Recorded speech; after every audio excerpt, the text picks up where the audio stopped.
Change has a bad reputation, but it doesn't have to be hard. The truth is, change is always going on. Even when you're sleeping, it's happening. In fact, there's nothing in the world that isn't changing. Right now, as you listen, in this moment in time. And it started small. When I was lying in bed recovering from hip surgery, the idea of playing the next National Grass Court Championships would have seemed like a huge change. But just by writing an old story about my health that was not working and writing a new one that might, I started to change.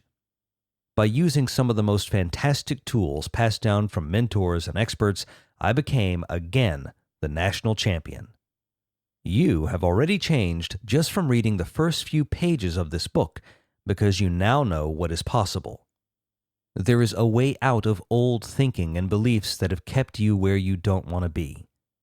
The new story is your new life. You can start moving toward it right now.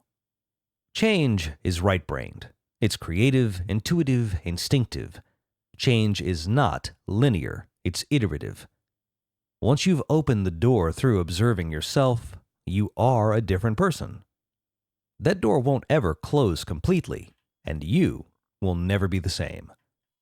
Change happens on a level we cannot grasp any more than our ancestors couldn't grasp that the world was round.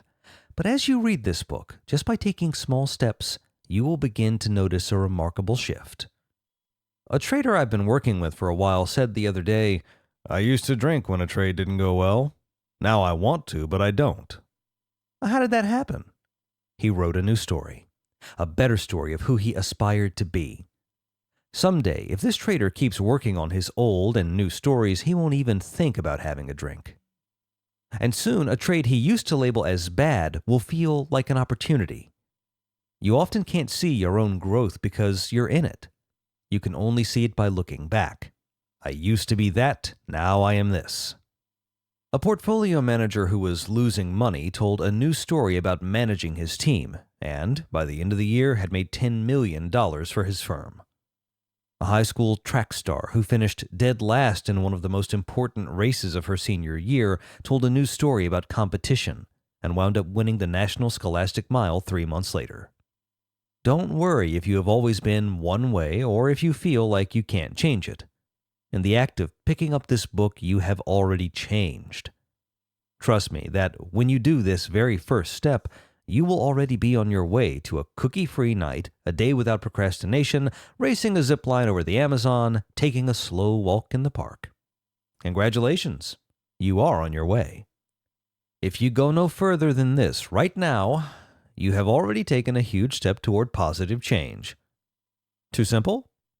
Well, sorry, you'll just have to get used to change being simple, fast, fun, and painless. One day you might even laugh about how you used to think about change. Your new story about change will be one that works. You'll share it with family and friends. You might share it with the world, on Oprah. Often this is when the critic's voice arrives, the voice that says, "I don't even want to change. I like myself just the way I am." Hang in there. You don't have to listen to that voice. This is your life. You get to make the rules. Once you see change as simply a story to tell, the world opens up. Change is happening even when it seems like it's not. The world of being willing to try new things, of can-do attitudes. I can do anything. I can be anything. You will begin to believe, I'm going to do it. It's going to happen. What do you have to lose?